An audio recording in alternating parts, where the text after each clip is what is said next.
like, he found out he was Welsh or something. Oh, yeah, and it drove him mad.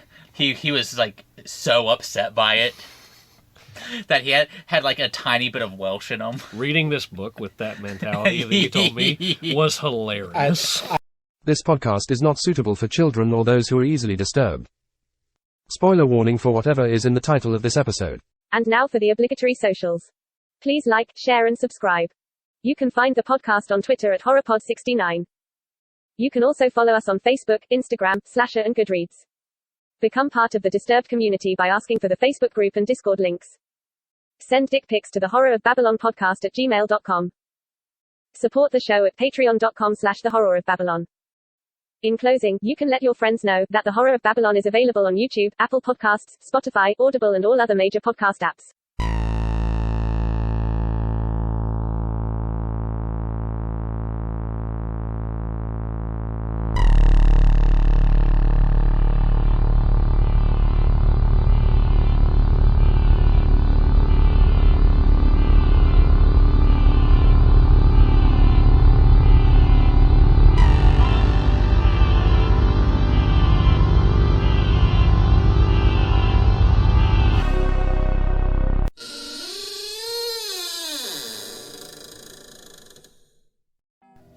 Welcome to episode 125 of the Horror of Babylon, where we review The Shadow over Innsmouth by H.P. Lovecraft.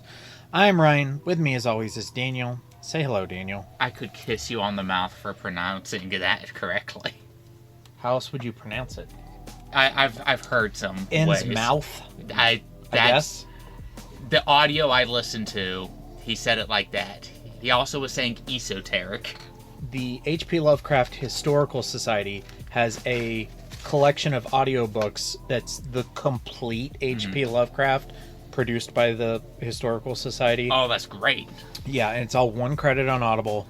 That's how I've listened to everything we've done so far, so it's really well done. Yeah. And Hef's here too. I am. How y'all doing? Good to be here. Yeah, I've heard Innsmouth a lot. Tell you what's in your mouth. Gills. Oh, gills. But you know who doesn't have gills? At least we assume. Our patrons. Including Abigail the First, Breaker of Chains, Mother of Dragons, and Logan, the Full Metal Patron, and Ben the Fourth, Patron of Hope, and Mia the Fifth, the Rainmaker. She makes it rain, yo. Oh, she makes it rain on the shores of Innsmouth, and Sierra the Sixth, the Keyblade Patron. Clunk. And thank you to Four Horsemen Comics and Gaming, which you can find at Morgantown Mall, Morgantown, West Virginia, the Mall at Robinson in Pittsburgh, Pennsylvania. It's the second stop off the bus in Arkham, Massachusetts, but don't keep going because you'll end up in Innsmouth, Massachusetts. I would recommend shopping online at fourhorsemen.tcgplayerpro.com. And if you do make it into the store, say hello to the proprietor, Ronald III, Grampus of Christmas. If you take the time to sit down and talk with him, he'll tell you about various local characters, and he'll say stuff like, I saw them kids and they don't look no different than anybody else. They said that he married a China woman, but they look just as white as can be as anybody. I thought for sure you were going to say something like he had the Innsmouth look. He doesn't have the Innsmouth look, but he has the Innsmouth walk. Okay, I can see that. But if you asked him why, he'd probably just say, well, my penis is so big I have to slows me down. I have to wrap it around my waist and feed it down one of my jean legs. I can't wear shorts. Okay, trigger warning, subtle racism and not so subtle racism. What? It's fine. Our history with The Shadow over Innsmouth. I've never read it, but I've heard a lot of people mention it. When I was in college, I bought a complete collection of H.P. Lovecraft's works, and it's a book that's like this freaking thick. No one can see this except Ryan and Hef, but it's thick. Like and Ron's penis. It was one of the stories in there. God damn it, Hef. And I worked my way to it, and then I read it. You know why Chuck Norris has a beard? To hide the penis on his chin. I'm sorry. I hate big penis jokes and I hate Chuck Norris jokes. So, So you had to meld them together into some absurd reference of absolute absurdity. It's Hef, awful. what is your history with the shadow over Innsmouth? Mostly Daniel's rant from the first H.P. Lovecraft book we covered. Yes, if you want to go back in time, you can listen to our episode on the Call of Cthulhu, where we were very drunk. God, we should do that again. I don't know. It doesn't make for the best content. No, I just mean get drunk. We don't have to record Who anything. says we're recording?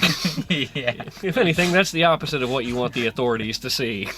The vampire's a pure myth, superstition. I may be able to bring you proof that the superstition of yesterday can become the scientific reality of today. Jumping into background, this novella is written by Howard Philip Lovecraft.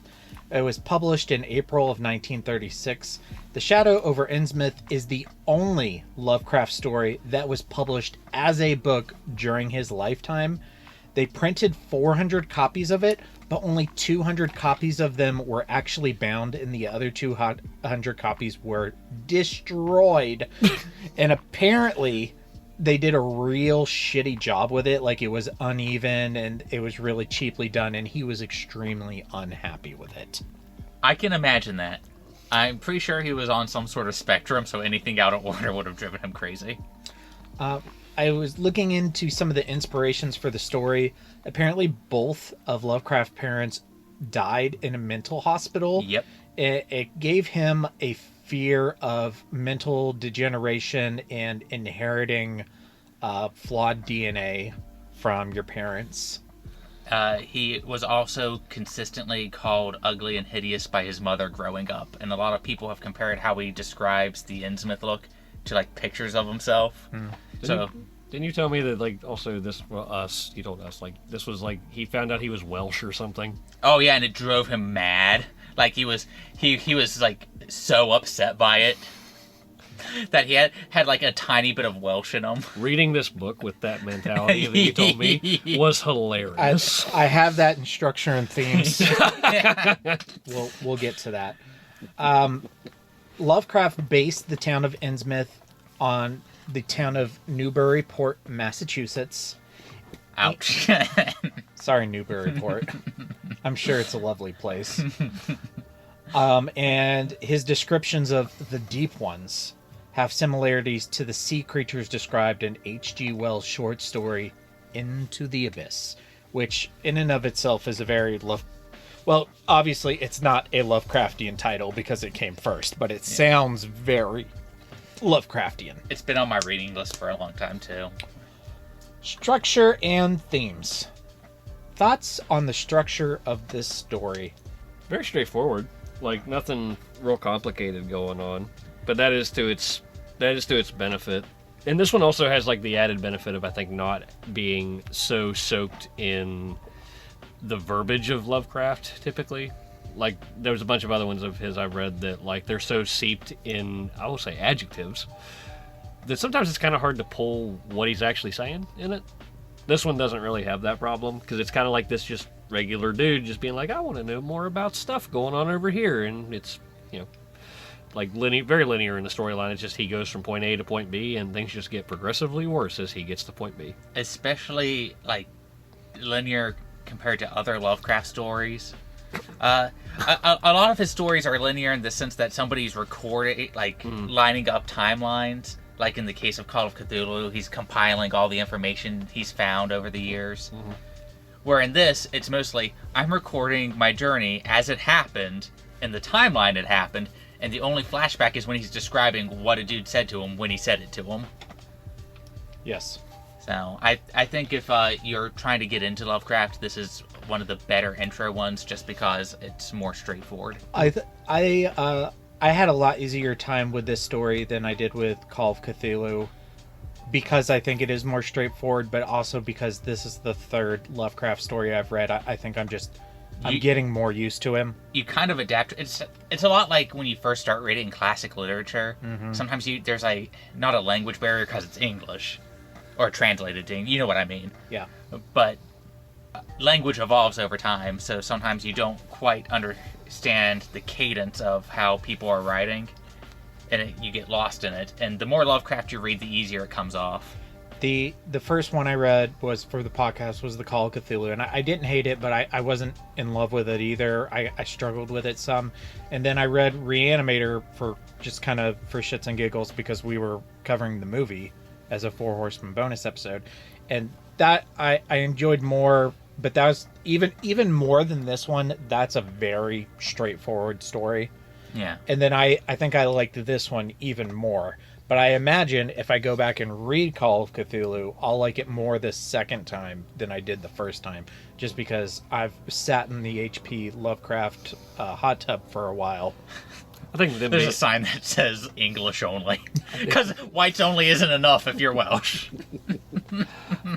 I think these stories benefit from being short too. Like Yeah. a long version of this would be, I think, ridiculous. Like I cannot imagine reading like a 700-page novel by this man. I don't know if I could even read a, well, okay, I say that, but I've sat there and I've read like 5 of his short stories back to back. But thinking of him trying to write like a 300-page even. It's a lot. Something even like Frankenstein length. Does he even have a novel? Or are they all novellas and short stories? They're all novellas and short stories. Yeah. Now, you can compile a lot of them into, the Cthulhu mythos, because they all take place in the same universe, and he had a very drawn-out cosmology. Mm-hmm. So a lot of the stories are connected, and they make references to each other, so you could probably read them back to back, but they're not a novel. Right. Okay, so wrote down some themes that jumped out to me. The first one is antiquities and antiquarians, people who are interested in old things, because our main character, Robert Olmsted, is a student who just graduated, and now he's going on an antiquarian tour of New England, which actually just sounds like a total blast to me. But there have been other similar characters in other Lovecraft stories I've read, and it also reminded me heavily of Clark from The Great God Pan, who is also identified as being an antiquarian, somebody who collects old and unique stories. And yeah, I mean, yes, agree.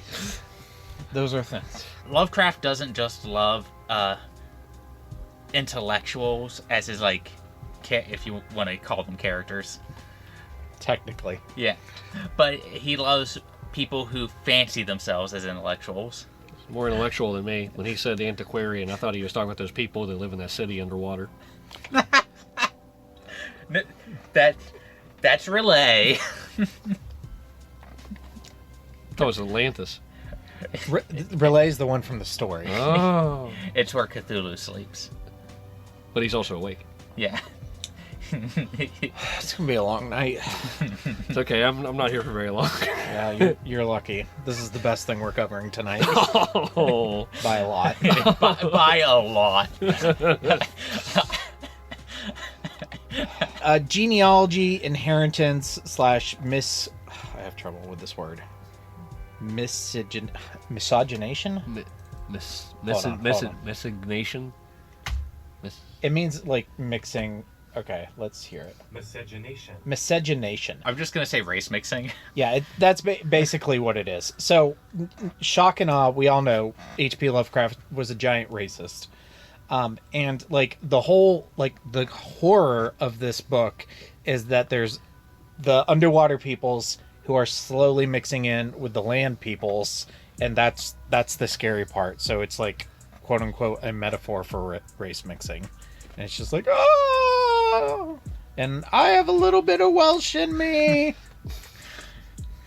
You know what I find kind of funny about this, and I don't know where else to bring it up except maybe under Kiss Me Fat Boy, is the implication that, you know how they, like, in the story, part of taking the oaths to Dagon is marrying one of the Deep Ones. Mm-hmm.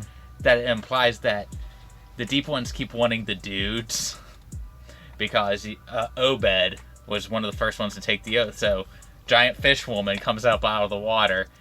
Usually when you think about fear of race mixing, there's like this also misogynistic context of I don't want my white women with this other race guy. And in this one, it's all the dudes are fucking fish. Well, that's just because they can fertilize more eggs, and it's more efficient to do it that way than the reverse. Efficient. Oh, wow. I could kiss you for that pun. Oh. Okay. Okay. Now you fertilize my eggs. How do you like your eggs Why fertilized? can't she be the right kind of mermaid? Fry, if she was fish on the top and woman on the bottom, you wouldn't have gotten that far. Okay. The Coca-Cola bottling plant really put it into overdrive. Cosmicism. Cosmicism. We're having trouble tonight. It's okay. I would say this one is a little less on the cosmic horror side than something like Call of Cthulhu, but it's there. Like, the deep ones are tied to Cthulhu and Dagon, and I keep wanting to say Daggett, Norbert and Daggett. How cosmicism ties into this is the big theme of cosmicism is always human insignificance. And you have these things that live underwater that have been around longer than humanity that are overtaking humanity by fucking them. Snoo? Yeah. God, that'd make a good meme too. Death by snooze. The little fish heads on them. I'll make that later. But This basically describes every high school jock I've ever met. and they plan on wiping out humanity, and humanity's just really not all that important to them. Yeah. The only time humans can even do anything to them is if they have elder signs just kind of sitting around, and most people don't. Yeah, we'll just bring those deep ones to 2024, where we're killing the ocean at a faster rate than ever. Yeah, Lovecraft would have been a lot less afraid if he was born today. He'd be like, "Oh yeah, we'll just dump some oil in there. Fuck the ocean." Straws. Yeah, That's how you defeat the deep ones. I don't Plastic think Lovecraft would have survived a heart attack after he learned out what transgenders were. Hiya! Happy Easter! What if he's surprisingly open to gender and sexuality? I like the idea that he's open to gender fluidity, but not race. I have met people who are okay with one and not the other. yeah. That seems so ridiculous. Also, yes, I've also met these people in both directions. I've met people that are like not racist, but Are homophobic, transphobic, whichever. I and think vice that's versa. I think that's the more common That- one. that one I've is more met common. a lot of people on that end. And I've met the The other which is surprising, but Yeah. you do find it. yeah, I mean, I just live and let live. Yeah. I knew a transgender person who would very casually fling the N-word around with like a hard R, Ooh. and I was like, all right, I guess. Just because you're one doesn't mean you can do the other. Thank you. Okay. Anyway, we got away from cosmicism. One other thing under themes is just kind of New England flavor. This has it's a very New England-ish story. Like, it would just be like, if they set the story in some other place other than New England, it would be missing something. It's true. They're coming to get you, Barbara. Characters, if we can even really call them that. So Robert Olmsted, our rambling antiquarian, fresh out of school, and I want to travel the back roads of New England and see interesting buildings, go to meet interesting people, hear old stories. Just sounds great. I actually kind of like this dude as far as Lovecraft characters go, because he's in such denial up until the last possible second. Yeah, but I mean, He's just sitting there with the old guy. Zadok, and this dude's rambling on and having like a crisis, and he's like, "Oh, this," and he's recorded all of this after the fact. So even while he's writing this, he's like, "Oh, and he's just such a drunken old fool, poor guy." I would probably also think he was a drunken old fool. I just think it's funny that he recorded himself how he was feeling at the time. Yeah. Instead of saying something like, "If only I knew." Yeah. But he was like, "No, I'm going to preserve this correctly." Well, I mean, he made it out of there in one piece. Yeah. Sorta. He can breathe a little better now. And I like he you don't get a lot of like little like character flair with a lot of Lovecraft, but this dude's like a little sneaky. You know what? I heard this rumor about this drunk. I'm gonna go get like a little bottle and like just kind of like have it out in the open to entice him. I thought that was kind of funny. I believe we call that entrapment. Yeah. He was... Do you think people with gills have allergies? Yeah, they can get infections, at least. Okay. You can get some gill rot. Yeah, but I mean, did you think, like, pollen, like, sets you off, or pet dander, or... I imagine their sneezes would hurt. Okay. Because they'd probably, like, puff up and then you get shit stuck in them. I have nothing to contribute. To Robert Olmsted, or... I was referring to the allergy fish Oh, conversation. okay. No, I mean, I thought he was all right. Like, I didn't dislike him. Like, he definitely fit the, you know, he's a set piece for the eventual twist. Oh, this one was kind of funny because it had a twist, and Robert Olmsted is like kind of the focal point of that. So like, I don't know. I feel like we were with him long enough that when he finally gets to the realization of himself, it's just kind of like, oh. He's like, this poor guy. I have Welsh. And then he gets to like his thing where he just, I love how quickly like beelines at the end of the book where he goes, I can't believe I'm becoming this thing. I'm going to go break my cousin out of the mental asylum and we're going to the sea together. I thought it didn't surprise me, like I wasn't shocked, like, oh my god, he was dead the whole time. But I thought it was a clever way to handle the issue of like, okay, so this guy obviously survives this because he's telling us what happened. Oh. All right. Yeah. So how does the journal entry stop? Yeah. That was what I liked about Cthulhu was they found a way to like the person told you the story, but the story can end because he decided to close it away. Yeah. Whereas this is kind of in the same vein where he's like, I just made my choice and I've stopped writing after I made this choice. I also kind of like, especially at the end of the book, how he's being enticed by having dreams of his grandmother. And she's like, you know, you kind of fucked up by getting our city bombed, so you'll have to pay a penance, but it's not so bad. Why don't you just come on down and we'll talk about it. The residents of Innsmouth, Massachusetts. They croaked a lot. I also kind of like these people as characters. Not that any of them are, I mean, he names them, but Zadok. They're not deep. They're deep ones. Ha ha ha ha. But they have just enough of that we're suspicious of outsiders, and you've aroused just enough bullshit to... Oh, I meant to put small town horror. Oh, yeah, small town horror. Yeah, see, I was going to say, like, I feel like Innsmouth is more the character, because the people that are actually inhabitants of it are kind of the town. Yeah. So, yes. like, I felt like Innsmouth was more of, like, the town collective being a character. And they were more than willing to just kind of let him bumble around town until he crossed a line, and they're like, now I have... And I even get, like, this feeling that the bus driver was kind of annoyed that, great, now we have to kill this guy. Yeah. I don't know if that's the vibe Lovecraft was going for, but when I read this story these days, that's how it reads to me, is like, they're kind of annoyed that they have to deal with this, and it's kind of funny to me. These damn rich antiquarians coming up to our town. And it also kind of... There is kind of a subtle classism vibe, only Lovecraft wanted the richer people to be the good guys.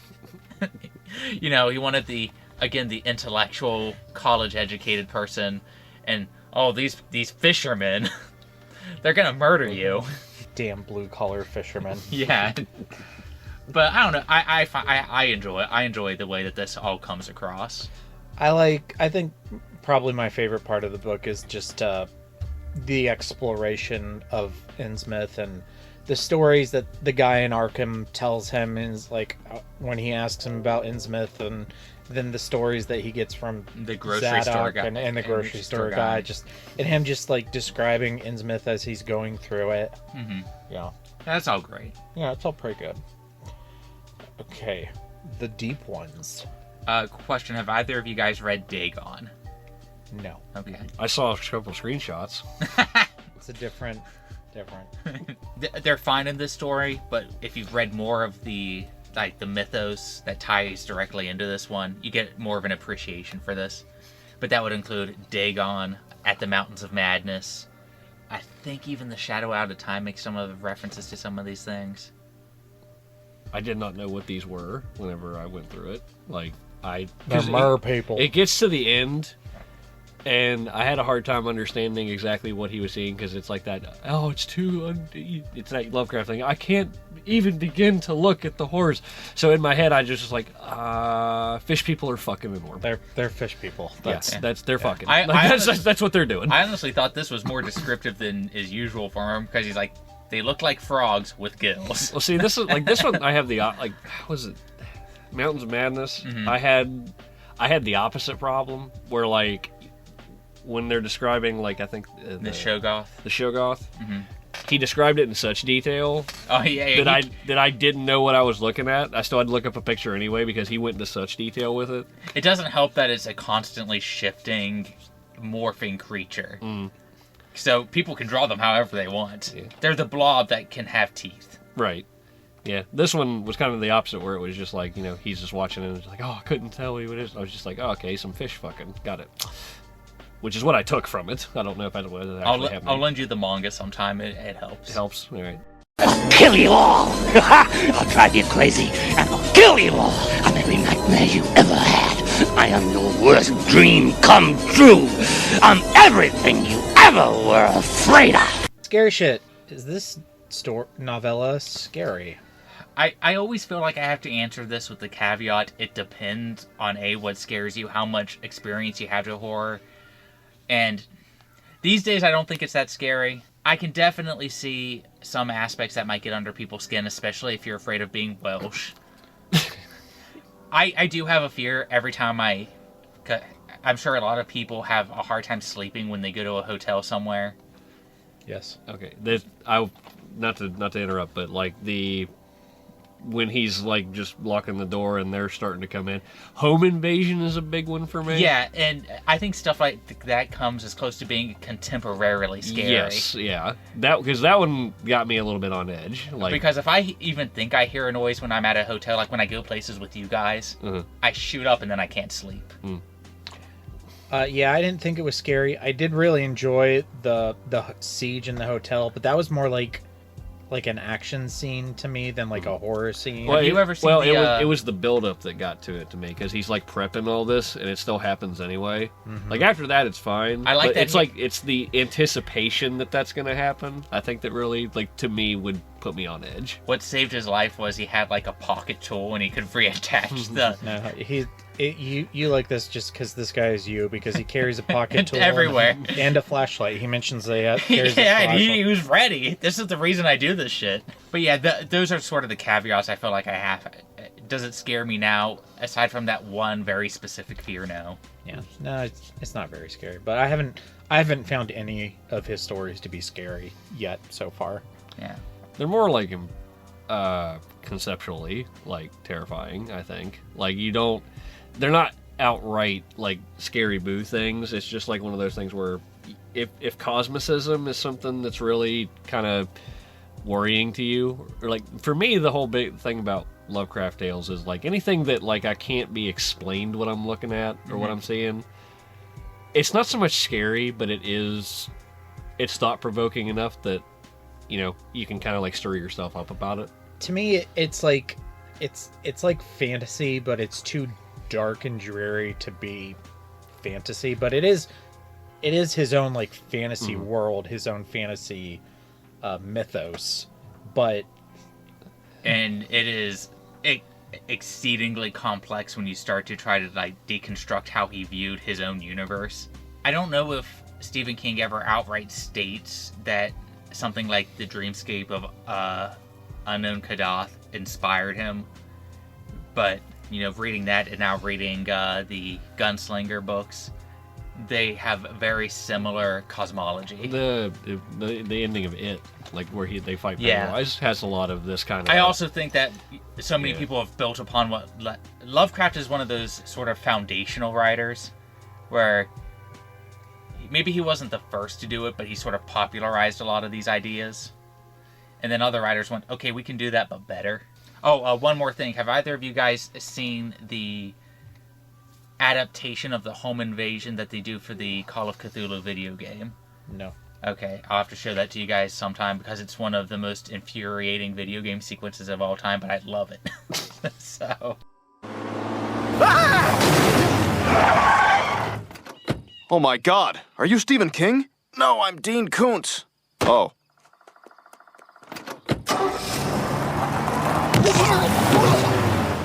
Kings and Koontz. My king is Innsmouth and his exploration and the stories that he gets from people and...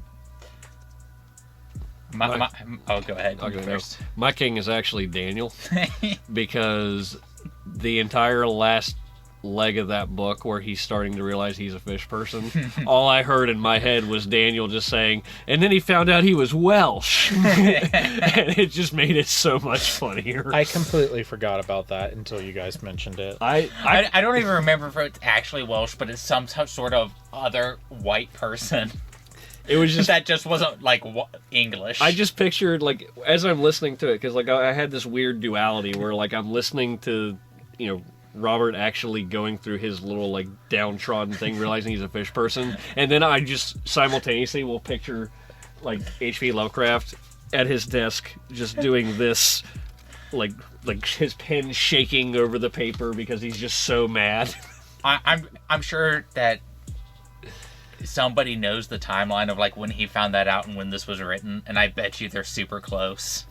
Tolkien based the Hobbits on the Welsh. They can't all be bad then. And so my king is that this book completely justifies me carrying a pocket knife everywhere, so I'll be the one who lives. Okay. Koontz's. I like it. It's not the greatest story ever told, but I don't really have like anything that particularly bothered me. I think there were pieces of information that Robert would get that just went on for a little bit too long.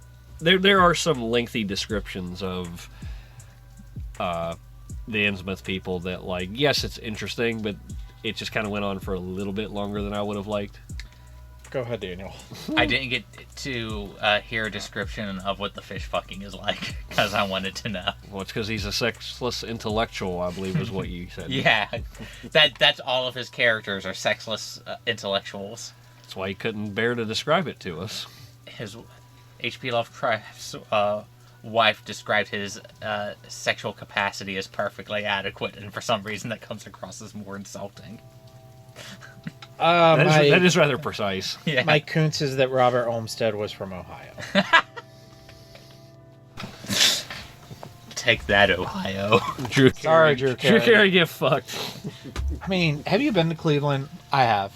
It's not. I think I'd rather get cancer and AIDS than go to Cleveland. It's super shitty. All right, rankings. Rain's a nice ambiance outside. Yeah. It's relatively high for me. Where do I have Call of Cthulhu at? That's on the short story list. Oh, okay. Then I liked it more than Battle Royale. Do I like it more than The Great God Pan? I think I like it more than The Great God Pan just because it is a little bit easier to understand on a first go around. Yeah, I'm gonna put it right below Salem's Lot. I can't justify putting it above Salem's Lot because Salem's Lot does the small town horror thing, but I like it more. It has vampires, not fish. So number 14, below Salem's Lot and above The Great God Pan. And I had it at my new number 25. It's not bad. Below the Wastelands and above the Little Sisters of Glory. Not super high, but I did like it. I thought it was good. I would read it again. It's because Ryan prefers fish fucking over vampire fucking. No. I am currently reading the Southern Book Club's Guide to Slaying Vampires. Yeah. And my answer to that is definitively no. How'd the Exorcist book? Amazing. Okay, so I should get on that. Absolutely amazing. Okay. I immediately started another book by the same author. Okay. So he's talking about My Best Friend's Exorcism by Grady Hendrix, which is a YA horror novel. It's just the description on the book is if Tina Fey wrote The Exorcist, and that is like the most apt descriptor I could ever think of. Ryan's been talking this book up, so I'm excited. It was so good, and I started his book that the Southern Book Club's Guide to Slaying Vampires, which is not a sequel, but it takes place in the same community during the same time, about something else, and it's also been very good so far. I think it also goes above The Great God Pan. I think it's below Dracula, so I think it's number 7. I ranked it under The Great God Pan. I just didn't think that it could compare with like the menacing tone that The Great God Pan has. I didn't know what the fuck was going on in The Great God Pan most of the time. Yeah, I guess it helps that I've read The Great God Pan twice, so... Yeah, the first time both of those are very similar though, because I will go back and read both of those. I will say, I do think I enjoyed The Shadow over Innsmouth more on the first read than I enjoyed The Great God Pan on the first read. Yeah. But not the second. Hello, Mr. Stein. Hello, Mr. Black. Who's that? He's the new drama teacher. So Zombie Day. Yeah. Cthulhu and Relay are mentioned. The Deep Ones worship Dagon and Mother Hydra and also Cthulhu, so it's kind of like a god hierarchy. Hail Hydra! Dagon was introduced in the book Dagon. If one Deep One dies, 2 more take its place. Innsmouth Clay's pretty good. It's a story where somebody is near Innsmouth and they start taking like mud from the ocean there and building sculptures. And the sculpture kind of becomes a living fish person. That also fucks. Whoa.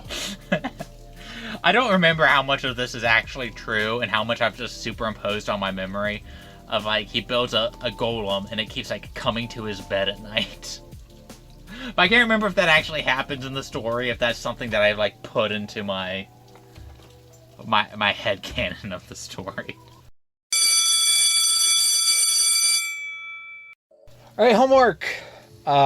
You've just graduated and you are a trust fund child. You get to go on your own antiquarian ramblings. Where do you go? What do you explore? What do you do?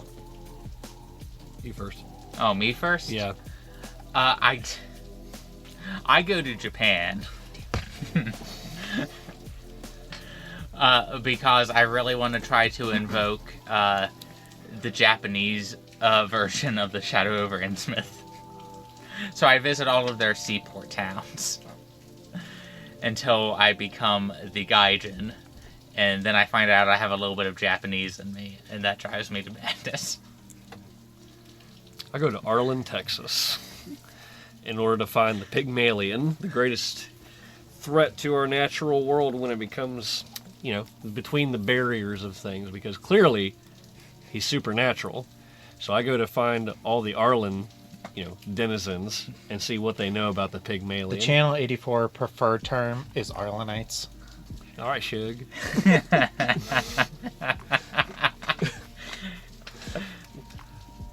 Short version is I go to Arlen, meet all the people of Arlen, and eventually come face to face with the Pigman. And that breaks my sanity, and I become a sausage. Oh, I thought that when you find out it used to be called Harlot Town, that's when you would lose your mind. Nah.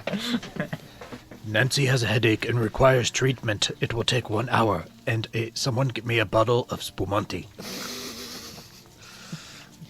John Redcorn's my best friend. Oh no, there's race mixing in King of the Hill, the whore. What? Joseph! I also go to Japan. I recently fell down a YouTube hole about the Satori, which is a Japanese monkey demon that can read your thoughts. And the most common way that it attacks you is it sits on your chest while you're asleep and invades your mind. All right. And I want to just explore Japan looking for people who've encountered the Satori. I wonder if the monkey fucks. That was not in any of the videos I watched. Well, when you go, you let me know. All right. He's going to come back and his eyes are going to be this big. Now, for further reading, Daniel's going to tell you what you should read if you like this story. Throw a dart at H.P. Lovecraft's works and you will probably hit something. Ones that tie directly to the story: Call of Cthulhu, At the Mountains of Madness, Dagon. I'd also probably recommend The Shadow Out of Time. Just buy the complete works of H.P. Lovecraft. It's one credit. Make sure get the H.P. Lovecraft Historical Society one. Yeah. Okay, so upcoming on the Horror of Babylon next week, May 12th, we are watching an adaptation of this story, Dagon. Daggone it. Shut. You're stealing my joke for next episode. Spanish film from 2001. And then our next book on May 19th, we are reading, finally reading Cujo by Stephen King. Woof. Woof. Woof. One of my favorites, very underrated. Then our next two bonus episodes on May the 9th, we are jumping into the world of Marvel with Dr. Michael Morbius. It's gonna suck. Sorry. I'm not that kind of vampire. And then, if you've been praying for a better movie, you're just in luck, because on May 16th, we're watching Prey. I wish I had Ryan's gift for puns. I don't. But I love it. You know what gift I'm thankful for? The monthly gift we get from our patrons. Thank you to Abigail the First, Breaker of Chains, Mother of Dragons, and Logan, the Full Metal Patron, and Ben, the Fourth Patron of Hope, and Mia the Fifth. The Rainmaker. She makes it rain. It's raining outside. It's raining outside. You confused me. That might have been the most subtle, not subtle joke I've ever seen. And Sierra the Sixth, the Keyblade Patron. And for Horsemen Comics and Gaming, which you can visit at the Morgantown Mall, Morgantown, West Virginia, the Mall Robinson in Pittsburgh, Pennsylvania. You can shop online at shop.fourhorsemencomics.com. I'm sorry, at fourhorsemen.tcgplayerpro.com. If you make it into the store, say hello to the proprietor, Ronald III, Grampus of Christmas. And this episode is going to air on Sunday, May the 5th. So you can probably still make it into any of these locations or your local comic book store and ask for some free comic book day leftovers. So definitely hop down to your local picture book peddler and pick out some perfectly pleasing picture books. You got on the alliteration. All right. Thank you both for reading The Shadow Ends My Mouth. Whose mouth are we going in first? Do we have a choice? Yes. Okay. Not the girl with the teeth. I was going to say the girl with the teeth. All right. Well, you go first. And thank you to our patrons. Stay tuned for our socials and stay scary. Stay scary. Stay scary, folks. And now for the obligatory socials. Please like, share, and subscribe. You can find the podcast on Twitter at HorrorPod69. You can also follow us on Facebook, Instagram, Slasher, and Goodreads. Become part of the Disturbed community by asking for the Facebook group and Discord links. Send dick pics to the Horror of Babylon podcast at gmail.com. Support the show at patreon.com/the Horror of Babylon. In closing, you can let your friends know that The Horror of Babylon is available on YouTube, Apple Podcasts, Spotify, Audible, and all other major podcast apps. Stay scary.